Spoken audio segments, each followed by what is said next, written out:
con usted iniciando una serie de mensajes durante el mes de marzo que he titulado Familias Fuertes.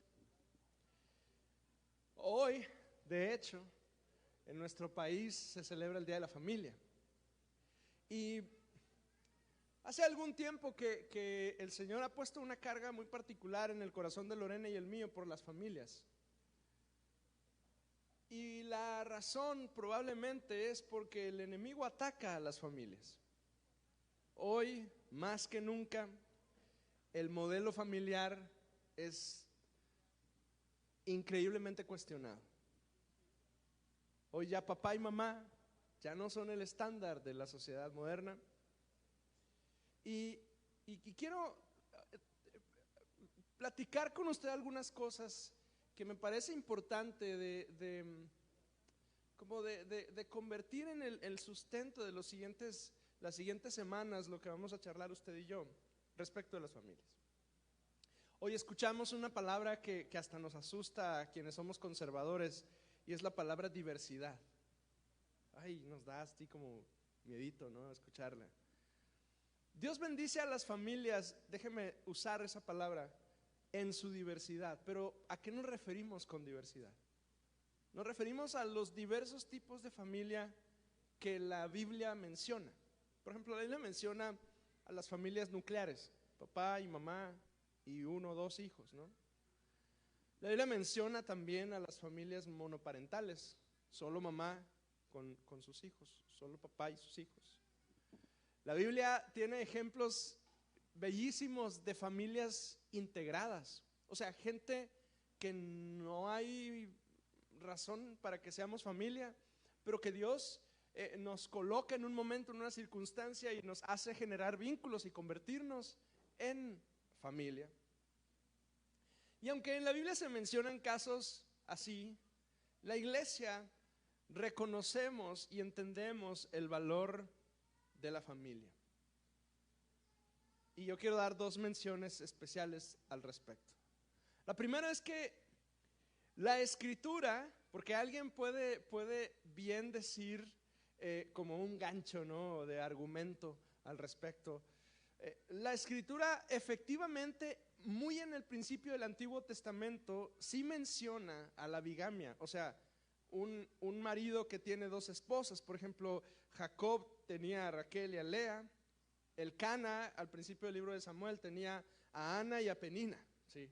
O sea, sí hay algunas pocas menciones de hombres que tenían 2 o más esposas. Pero al mismo tiempo la Biblia no reconoce este modelo como correcto ni lo promueve. Y en los casos en que se menciona que ocurría esto, siempre existen conflictos familiares terribles que desencadenaron en situaciones espantosas. Así es que, viejos, con una tiene, ¿para qué quiere más? ¿Verdad? Entonces sí se menciona, es cierto, pero cuando se menciona son casos difíciles que generan un montón de conflictos y no se promueve. Y lo otro que la Biblia no menciona, ni reconoce, ni promueve son las familias homoparentales. No se mencionan en la escritura. Dios bendice a las familias que buscan a Dios, y el diablo ataca a las familias para destruirlas. Y hoy yo distingo al menos 2 maneras en las cuales el diablo está atacando a las familias en el mundo para destruirlas. Lo primero es pues golpeándolas, atacándolas de 1001 formas. Y la segunda es estandarizando los modelos de familia que están fuera de los lineamientos de Dios. El ideal de la iglesia es que debemos brindar ayuda y soporte para formar familias fuertes que vencen los golpes del mundo. Y el mundo tiene una voz con un volumen alto. El mundo está enseñándonos hoy que la familia no es importante, que ni siquiera es necesario tener familia. Hoy, vez tras vez, vemos individuos que postergan la formación de sus familias. Porque hoy el mundo dice que ya ni siquiera es necesario casarse. Si estamos juntos es suficiente. Hoy el discurso público hedonista es que el sexo se vale sin compromiso. Pero Génesis 12:3 dice que todas las familias de la tierra son benditas a través de la iglesia. Por supuesto que Génesis 12:3 dice de Abraham, pero yo creo que esa promesa de Dios para Abraham se cumple en nosotros. Más adelante la escritura dice que nosotros somos del linaje de Abraham por pertenecer a la fe. Entonces, en la iglesia son benditas las familias de la tierra. El plan de Dios es bendecir al mundo a través de familias que son fortalecidas en Dios. Y hay una carga muy especial en el corazón de Lorena y mío por enseñar sobre la importancia de tener familias fuertes. El miércoles yo compartía con mis hermanos y en línea, yo les decía, creemos que el plan de Dios para la iglesia es la restauración familiar. Y además que la iglesia se convierte en nuestra gran familia donde encontramos y eventualmente nos convertimos en un refugio, un baluarte, un lugar de sustento, de fortaleza y de paz. Porque oiga, qué feos tiempos estamos viviendo. Si usted vio las noticias anoche, usted sabe que estamos viviendo momentos muy duros. Yo le tengo algunos números para que observemos lo importante que es tener una familia sólida. El 63% de los suicidios juveniles son de jóvenes y señoritas que no tienen papá. El 58% de las mujeres en prisión no tuvieron una figura paterna en casa. El 71% de las chicas con embarazo adolescente no tuvieron papá presente. El 70% de las personas que abandonaron la preparatoria provienen de hogares desintegrados. El riesgo de abuso de drogas en muchachos con hogares disfuncionales aumenta hasta el 68%. Los niños que experimentan divorcio o ruptura en el núcleo de papá y mamá tienden a sacar malas calificaciones. El 85% de los muchachos en cárceles juveniles no tuvieron una figura paterna en casa. El 90% de la gente sin hogar, los que ve usted ahí tirados debajo de los puentes, el 90% de ellos no tuvieron una figura paterna. El 90% de los adolescentes que andan haciendo lo que usted y yo vimos que andaban haciendo en el estadio de Querétaro, la mayoría de ellos son gente que vienen de una familia desintegrada. O sea, esto no es algo ligero, esto no es algo simple, esto es una realidad. Yo mismo crecí en una familia desintegrada. Yo entiendo en primera persona los efectos que tiene la separación en la familia y en el individuo y en el corazón. Ahora, el asunto es que el divorcio no es la única crisis que la familia enfrenta. La familia enfrenta crisis financieras. O de pronto escuchamos que las familias se fragmentan, que los padres y los hijos se alejan, se distancian, se enemistan por años, o hermanos que eran muy unidos, algo sucede y se separan por el resto de sus vidas. ¿O qué me dice de la pérdida de capacidades? Cuando el jefe de casa o la jefa de casa ya no puede valerse por sí misma. Y entonces usted y yo conocemos historia tras historia tras historia de hijos que dan pasos hacia atrás y dicen: yo no puedo, yo no tengo, yo no sé, yo no tengo tiempo. Y algunos han sido hasta hermanos nuestros que nos duele ver la condición en la que están viviendo, porque los hijos simplemente dijeron: yo no puedo hacerme cargo. Incluso la pérdida de fe.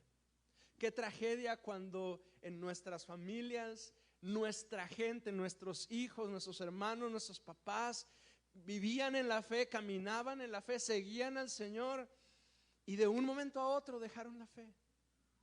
Y nos duele tanto a padres que vemos a nuestros hijos tomar esa decisión, porque esa es una historia más o menos común. Pero oiga, también habemos hijos que vemos a nuestros papás que en algún momento estuvieron muy cerca de Cristo y los vemos alejarse. Y no puedo comparar qué duele más, si uno u otro, pero en ambos casos duele. En ambos casos duele ver a nuestra gente que tanto amamos, que son parte de nuestra familia, alejarse de la fe. Y esas son crisis que las familias viven. Y ante esas embestidas del diablo, conocemos caso tras caso tras caso de familias que se desmoronaron delante de nuestros ojos. Y ni siquiera estoy hablando de alguien de allá afuera, quizá, y lo hemos visto aquí mismo entre nosotros. Enfrentamos crisis como tormentas. Hay familias que siguen viviendo juntos, pero que han sido tan golpeadas que parece que están en ruinas. Matrimonios que lo único que comparten es la casa y la llave de la casa, pero que no tienen una vida de pareja desde hace 10, 15 años.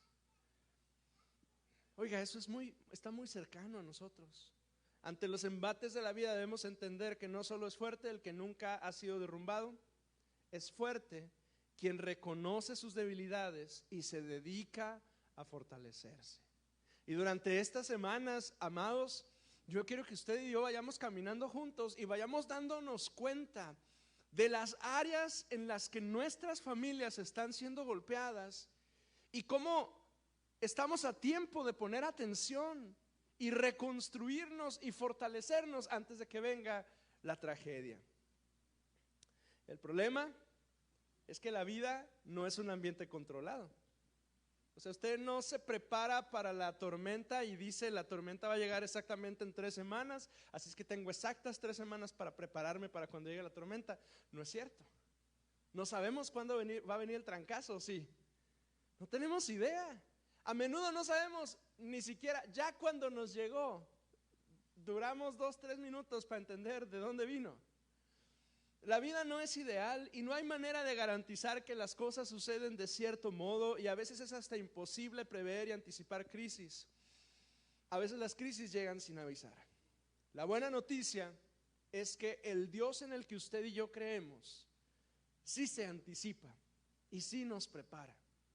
Isaías capítulo 43, usted probablemente lo sabe de memoria, dice: ahora sí dice Jehová, creador tuyo, oh Jacob, y formador tuyo, oh Israel, no temas, porque yo te redimí, te puse nombre, mío eres. Y luego nos da una bendición que nos fortalece en el versículo 2: cuando pases por las aguas, yo estaré contigo, y si por los ríos, no te anegarán; cuando pases por el fuego, no te quemarás, ni la llama arderá en ti. O sea, el Señor está diciéndonos en Isaías: si estás tomado de mi mano, lo que pase, y va a pasar, tú vas a estar confiado y tranquilo en mis brazos. Ahora, el problema es que a veces no estamos tan en los brazos de nuestro Salvador. El problema es que pensamos, decimos, suponemos que sí, pero pronto hacemos un examen de nuestra alma y al menos yo en 2-3 momentos de mi vida me he dado cuenta de que yo creía que estaba cerca, pero la verdad es que estaba muy, muy lejos. Llegan las aguas y el fuego, y en las crisis al menos Dios nos promete 2 cosas: yo voy a estar contigo y vas a sobrevivir. Y hoy quiero compartir con usted 3 ideas, 3 principios para ser familias fuertes. El primero de ellos: una familia fuerte no depende de lo que tiene, sino de lo que es. Una familia fuerte no depende de lo que tiene, sino de lo que es. El problema es que nos pasamos la vida buscando tener cosas. El mensaje, de hecho, que le damos a nuestros hijos es tener, e invertimos tiempo y esfuerzo en tener. La educación de nuestros hijos, de hecho, está basada en tener una casa, un carro, una carrera, un buen trabajo, una esposa bonita, una posición envidiable. Aspiramos a tener cosas. Y el mensaje es muy claro: 1/3 de nuestro tiempo está dedicado a tener. Pero ¿cuánto de tu tiempo con tus hijos está dedicado a enseñarles a ser? Porque quizá debemos invertir también en el ser. Proverbios, y voy a leer algunas citas de los Proverbios en el capítulo 1 y en el capítulo 2. Proverbios capítulo 1, versículo 8. Observe lo que dice: hijo mío, presta atención cuando tu padre te corrige, y no descuides la instrucción de tu madre. Más adelante en el capítulo 2, en el versículo 1, dice: hijo mío, presta atención a lo que digo, atesora mis mandatos, afina tus oídos a la sabiduría, concéntrate en el entendimiento, clama por inteligencia, Pide entendimiento, búscalos como si fueran plata, como si fueran tesoros escondidos. Proverbios 3, versículo 1 dice: hijo mío, nunca olvides las cosas que te he enseñado, guarda mis mandamientos en tu corazón. Ahí mismo en el versículo 21 dice: hijo mío, no pierdas de vista el sentido común y el discernimiento, aférrate a ellos. Capítulo 5 de Proverbios, versículo 1, note lo que dice: hijo mío, presta atención a mi sabiduría, escucha cuidadosamente mi sabio consejo. Es que nuestras familias necesitan eso: sabiduría, entendimiento, discernimiento, claridad, dirección. Nuestros hijos lo necesitan, nuestros hermanos lo necesitan, a veces nuestros viejos lo necesitan, a veces mis papás necesitan también, por supuesto, con sabiduría, con cuidado, amorosamente, pero también mi intervención y mi cuidado. Nos pasamos tanto tiempo preocupados por lo que tenemos que se nos olvida que debemos construirnos a nosotros mismos.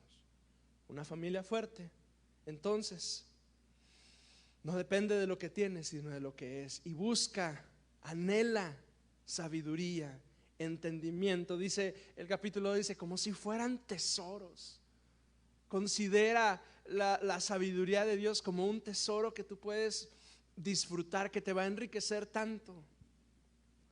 Una familia fuerte no presta atención a los gritos de afuera, sino a las voces de adentro. Fíjese lo que dice Jueces capítulo 16. Búsquelo conmigo en su Biblia, por favor. Es una historia que usted conoce. Está identificado con esa historia usted. Es la historia de un hombre muy fuerte llamado Sansón y una mujer muy astuta llamada Dalila. Jueces 16, versículo 4 dice: tiempo después, Sansón se enamoró de una mujer llamada Dalila, que vivía en el valle de Sorek. Y el verso 5 dice: los gobernantes de los filisteos fueron a verla y le dijeron: seduce a Sansón para que te diga qué lo hace tan fuerte y cómo es posible dominarlo y atarlo sin que se suelte. Y luego cada uno de nosotros te dará 1,100 piezas de plata. Fíjese lo que está pasando en este relato. Hay un hombre que está casado con una mujer llamada Dalila, y hay una vida de pareja, pero ahí no hay confianza. ¿Lo nota? Dalila escucha a los filisteos y Sansón sabe que Dalila escucha a los filisteos y no confía en ella. Qué horror de vida de pareja si lo observa de esa forma. Dalila escuchando a los filisteos, siendo seducida por sus ofertas, y Sansón con ella, o sea, está con ella, tiene vida marital con ella, pero sabe lo que trama y no confía sus secretos en su mujer. Qué terrible es que en una familia las voces de afuera sean más importantes que las de los más próximos. Que él o ella confíen más en alguien más que en quien está junto a ambos compartiendo la cama. Qué terrible. Pero oiga, no está tan lejos, ¿o sí? Qué terrible que en el matrimonio no haya confianza el uno con el otro. Y la escena puede ampliarse un poquito más. Qué triste cuando los hijos escuchan más a otros que a sus papás. Por eso las familias fuertes se construyen prestando más atención a las voces adentro que a los gritos de afuera. No puede haber una voz que sea más significativa para ti, varón, que la de tu esposa. No puede haber una voz que sea más significativa y más llamativa y más importante para ti, mujer, que la de tu esposo. No es posible que en tu casa tengas más confianza con alguien más que con tu señora, que con tu marido. Escucha atentamente. Adentro, hijos, escuchen. sus viejos ahí están, y puede que pienses que no saben, que no entienden, pero ellos son quienes Dios ha puesto ahí para ti. Y la Biblia dice que los puso ahí para darte dirección, que tú, hijo, eres una flecha y tu vida tiene dirección cuando tú permites que tus padres te dirijan. Las voces de afuera no pueden sonar más que las voces de adentro. Una familia fuerte está fundada sobre la roca. ¿Sabe? Pronto los predicadores cristianos tomamos los principios bíblicos y los expresamos como si fueran elementos de motivación para la gente, ¿no es cierto? Y algunos motivadores toman la Biblia y encuentran los principios bíblicos y los comparten y funcionan, pero tenemos que darnos cuenta que ningún principio cristiano funciona realmente en la vida de un ser humano si no está fundamentado en la roca. Podemos tener o aprender de buena mayordomía, saber comunicación, pero eventualmente las tormentas van a llegar y pueden destrozarnos. Y la única cosa que nos va a mantener sólidos y firmes es haber estado cimentados sobre una roca sólida. Todos nosotros somos vulnerables, somos susceptibles a pérdidas, a daños, a sufrimiento, a desastre. Y la lucha es que nos sabemos vulnerables y lo único que nos mantiene es estar cimentados para evitar la inundación. Observe lo que dice Mateo capítulo 7 y Lucas capítulo 6. Es el mismo relato y lo quiero leer dos veces. La primera vez en Mateo 7, 24 al 27. Búsquelo por favor en su Biblia.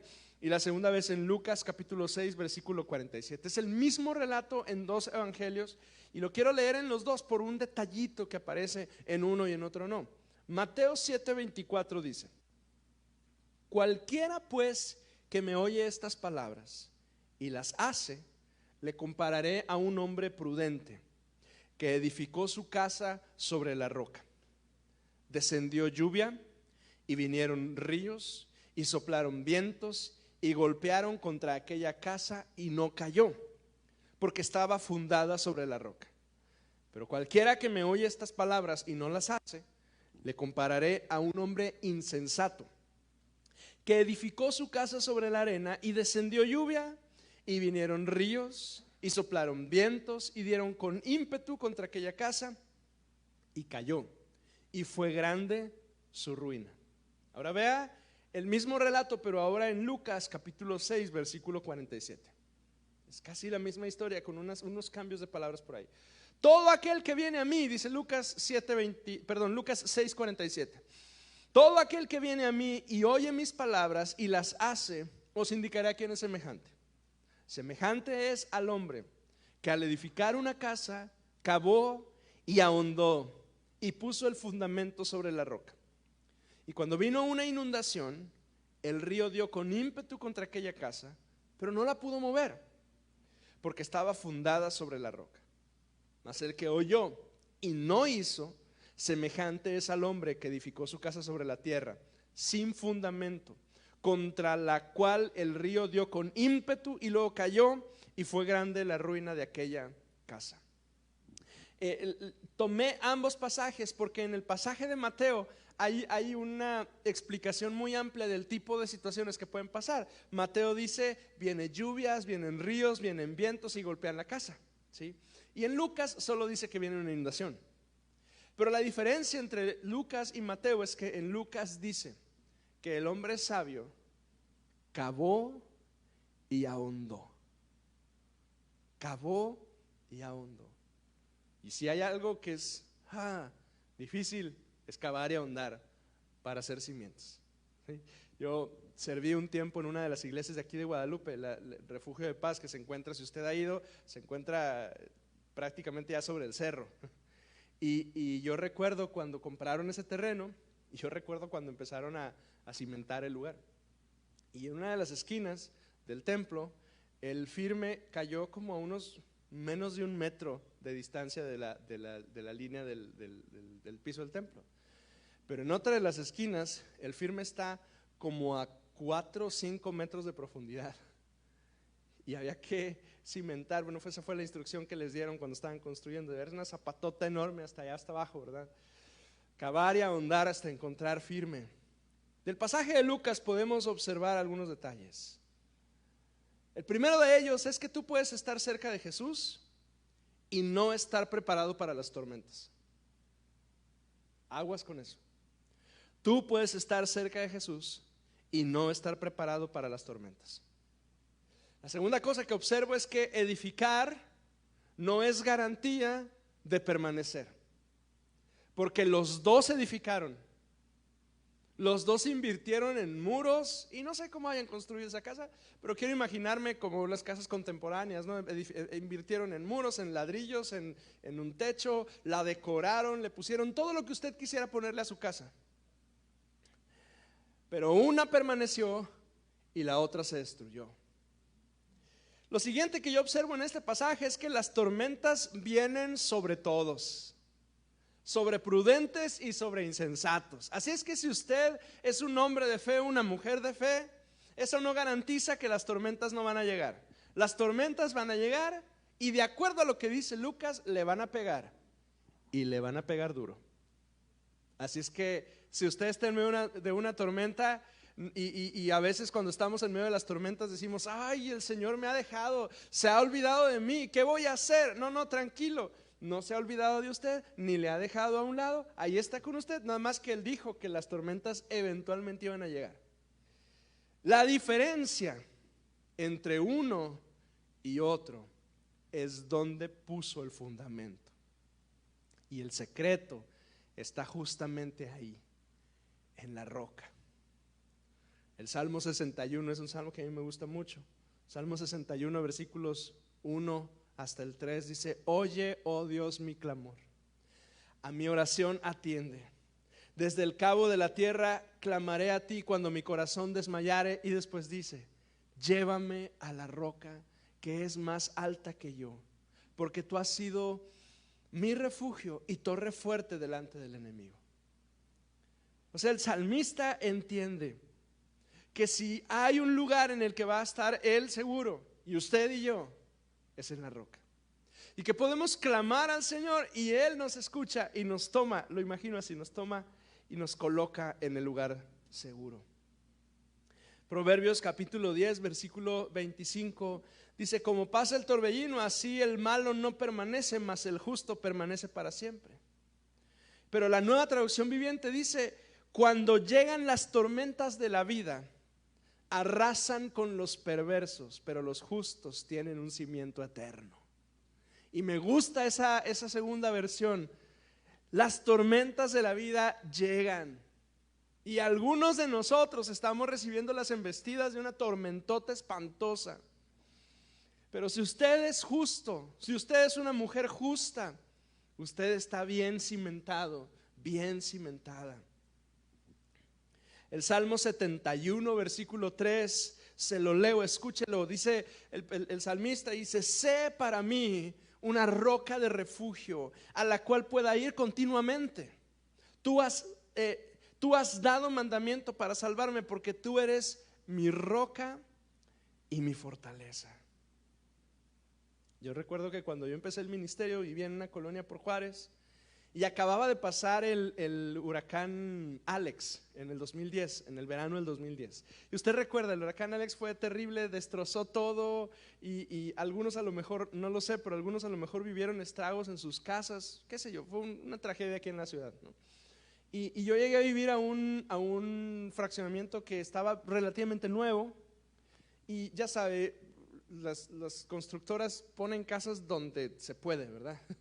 Pero con esas lluvias, yo recuerdo que fue el huracán Alex, y luego hubo otras 2 tormentas tropicales después, no fue la única, que llovió y llovió y llovió y llovió y llovió y llovió y llovió, llovió tanto que gracias a esas lluvias se dieron cuenta que había una casa que estaba justo en medio de un cauce de agua en la colonia.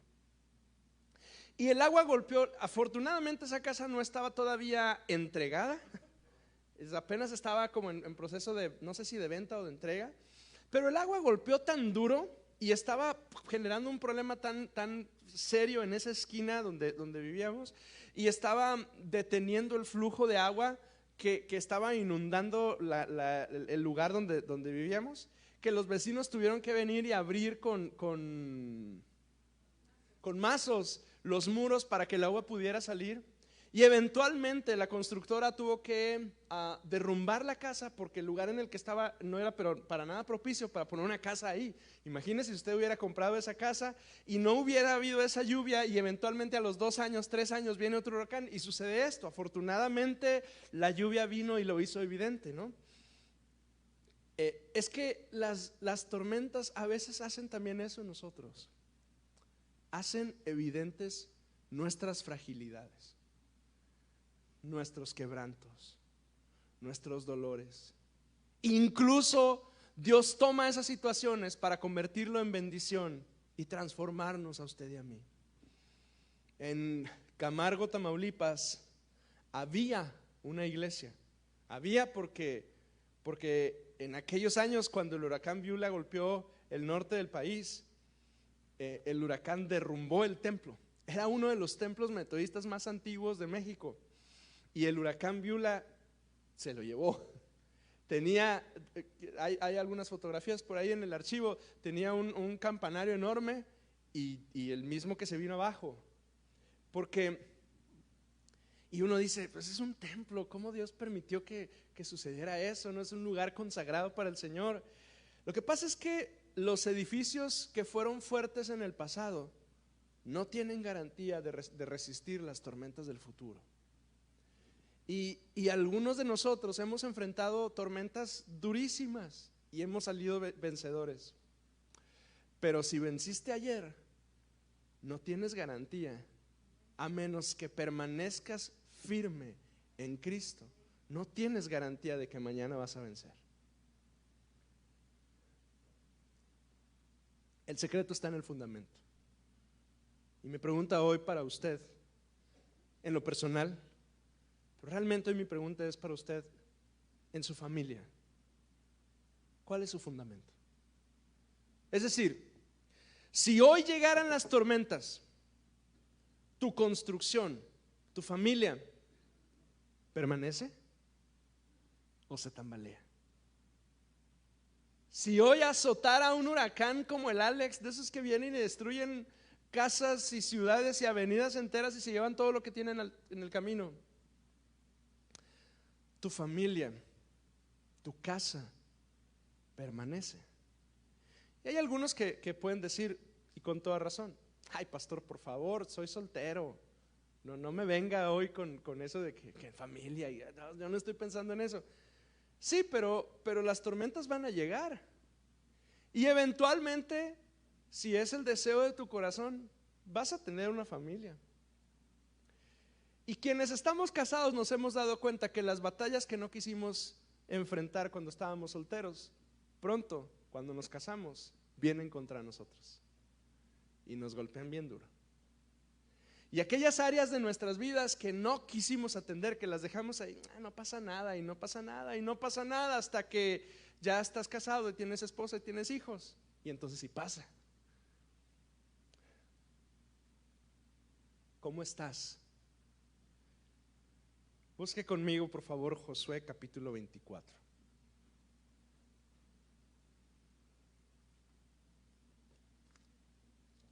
Josué capítulo 24. Este es un pasaje que me gusta mucho. Estoy leyendo en la Nueva Traducción Viviente. Téngame paciencia, discúlpeme si es diferente a su versión y a la versión de la pantalla. Josué 24, 11 al 15.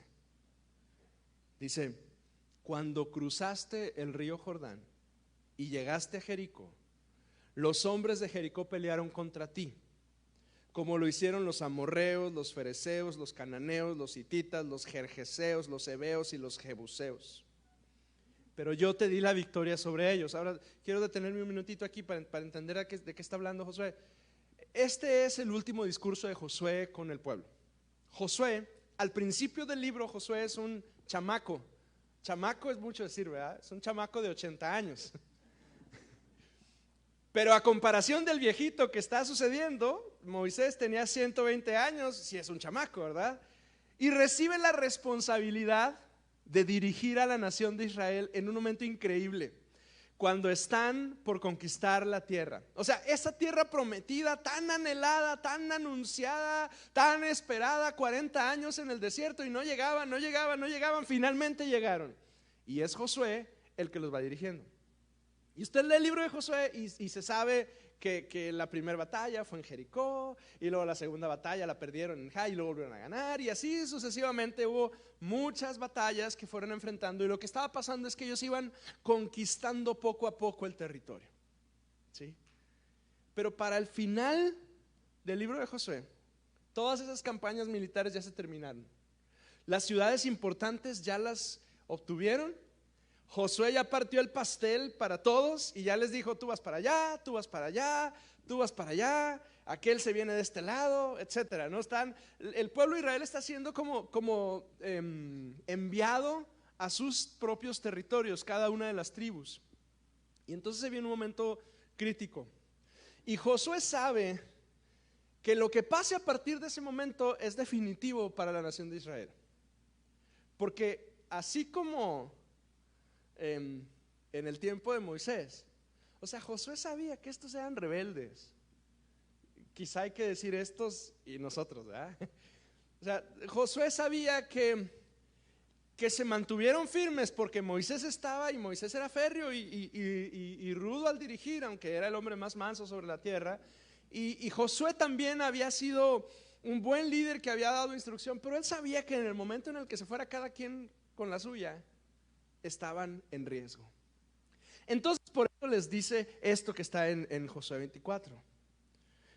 Le está diciendo Dios a ellos: yo ya estuve con ustedes. Verso 12: envié terror antes de que llegaras para expulsar a los 2 reyes amorreos. No fueron tus espadas ni tus arcos los que te dieron la victoria. Yo te di la tierra que no habías trabajado y ciudades que no construiste, en las cuales vives ahora.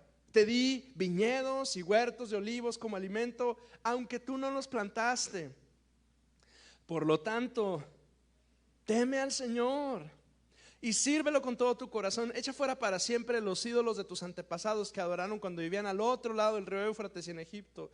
Sirve solo al Señor. Pero si te niegas a servir al Señor, elige hoy mismo a quién servirás. ¿Acaso optarás por los dioses de tus antepasados que sirvieron al otro lado del río Éufrates? ¿O vas a preferir a los dioses de los amorreos en cuya tierra ahora vives? En otras palabras está diciendo: miren, yo ya me estoy retirando, estoy jubilado, ya ustedes cada uno va a ir por su lado, y temo que si cada quien se va por su lado, se desvíen del Señor. Por favor, les está diciendo Josué a los israelitas: sirvan al Señor. Y si no quieren servir al Señor, pues decídanse a servir a alguno de estos dioses. Pero observe la última frase, que usted la conoce porque la ha leído en muchas ocasiones: pero en cuanto a mí y a mi familia, nosotros serviremos al Señor. Pero yo y mi casa, dice la Reina Valera, yo y mi casa serviremos a Jehová. Mire, la gente no quiere servir al Señor. La gente no se quiere acercar al Señor. Es terrible, es espantoso, es doloroso, pero hay un rechazo. Y a veces en la iglesia nosotros mismos estamos lidiando con un pie de un lado y otro pie del otro. Y yo quiero animarle el día de hoy: Dios ha hecho tantas cosas en usted. Dios ha sido tan misericordioso con usted y conmigo. Dios ha sido tan maravilloso con nosotros que durante este mes que vamos a estar meditando juntos sobre las familias fuertes, yo quiero animarle que semana tras semana vaya decidiéndose a reorientarse, a buscar al Señor, a caminar hacia Él. Que deje la indecisión de sí unos días y luego no, porque está más padre de este lado. Déjese de todo eso y sirva al Señor, porque el llamado del Señor es a servir junto con mi casa. Yo estoy agradecido por la esposa que el Señor me dio, porque a donde Dios nos ha indicado, ella ha agarrado sus cosas y hemos caminado juntos sirviéndole. Y yo sé que soy privilegiado por eso. Y yo sé que hay casos en los cuales esa tensión no es tan fácil de lidiar. Yo sé que hay parejas, matrimonios y familias que uno quisiera, pero el otro no se deja. Y hay tensión, y hay dolor, y hay frustración, y ¡ay! Pero sabe, todo inicia en el fundamento. ¿En dónde estás sembrado? ¿En dónde estás fundamentado?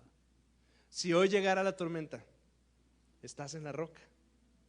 O quizá he invertido tanto en cosas que son tan poco importantes que cuando vienen las tormentas se llevan todo, porque no fui cuidadoso del fundamento. Incline su rostro un minuto, por favor.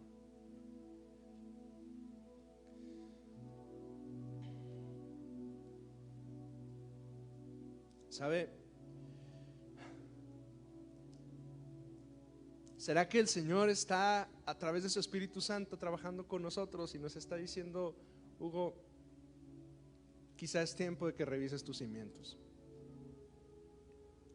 Quizá es tiempo de que hagas un examen, de que te traigas a un ingeniero estructural para que revises el edificio y veas y tengas cuidado, no sea que haya cosas que tienes que fortalecer, no sea que haya áreas de tu vida, de tu corazón, de tu matrimonio, de tu paternidad, de tu maternidad, de tu administración financiera, de tu fe, que necesitas fortalecer. ¿Será acaso que quizá el Espíritu de Dios está moviéndose hoy entre nosotros y a más de alguno de nosotros nos está diciendo, ya viste, necesitas atender esa situación? A lo mejor alguno de nosotros ya de alguna manera habíamos percibido y quizá tu esposo te lo había dicho, pero yo había sido como terco en no querer atender. Pero hoy el Espíritu Santo mismo te dice, atiende eso, revisa el cimiento, revísalo antes de que venga la tormenta, porque la tormenta va a llegar y puede destruir.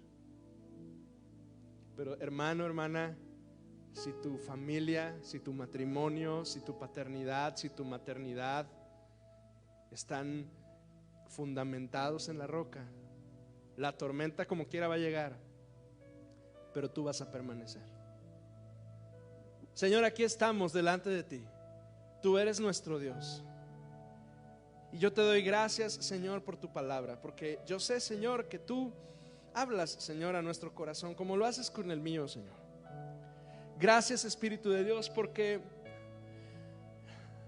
me llamas hacia ti y vez tras vez me dices, estemos a cuentas, estemos a cuentas.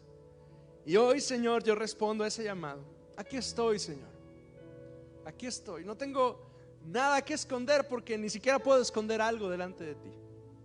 A lo mejor delante de mis hermanos pudiera ocultarlo, pero ¿qué hay oculto a tus ojos? Nada, Señor. Aquí está mi familia, mi matrimonio, mi vida misma, dispuesto a tu examen, dispuesto a que tú vengas con tu plomada y veas, Señor, cómo están mis muros y mis cimientos. Señor, perdóname, porque me he alejado de ti y he descuidado, Señor, el fundamento de mi vida. Y me he afanado, Señor, en el hacer y en el tener. Y me he olvidado, Señor, que en ti yo estoy completo, Señor. Que cuando estoy contigo, Señor, tú sustentas el resto de las cosas, Dios. Me he afanado y me he ocupado en tantas cosas que me he olvidado, Señor, de atender y dirigir a mis hijos, Señor. Y pronto me doy cuenta de que sus decisiones no son acertadas, pero no es que ellos estén mal solamente, es que yo mismo no he estado presente en sus vidas, Señor. Perdóname. Perdóname, Señor, porque de pronto y me doy cuenta que en casa con mi esposa, Señor, las cosas no estaban tan bien como yo pensaba, pero he sido yo mismo que me he descuidado, Señor, y me he alejado de ti. Pero hoy, Señor, nos acercamos a ti con corazones honestos, sencillos, pidiéndote, Dios, que nos ayudes a estar fundamentados en la roca. Si usted se une a esta oración, se identifica con ella, le invito a que esté de pie conmigo y con sus manos en alto le diga conmigo al Señor: Señor, yo quiero estar fundamentado en ti. Yo quiero, Señor, que tú fortalezcas mi familia, Señor. Yo quiero, Dios, que tú fortalezcas mi matrimonio, que tú fortalezcas mi relación con mis hijos, Señor. Ayúdame, Dios. Señor, vemos aquí hombres y mujeres, Señor, que tenemos hijos en diversas edades, Señor, y tú nos llamas a estar presentes en sus vidas independientemente de la edad que ellos tengan, Señor. Ayúdanos, enséñanos, muéstranos cómo, Señor. Tú eres el Padre amoroso a quien podemos acudir para buscar ejemplo, para bendecir y dirigir a nuestros hijos. Enséñanos, Señor, en el nombre de Jesús. Ayúdanos. Tú conoces todas las cosas, Dios. Aquí estamos. Te reconozco como el Señor y como el único que puede ayudarme a estar firme sobre la roca. Oro yo las palabras del salmista: llévame a la roca que es más alta que yo, cuando mi corazón desmayare, Señor, porque tú eres mi sustento. Señor, pronto me doy cuenta que estoy desvalido, alejado de ti, pero tú escuchas nuestro clamor y nos llevas a esa roca fuerte y nos colocas en ese fundamento eterno, Dios, y nos das esa seguridad, Señor, que solo los pies sobre la roca nos pueden dar. Ayúdanos, Señor, en el nombre de Cristo.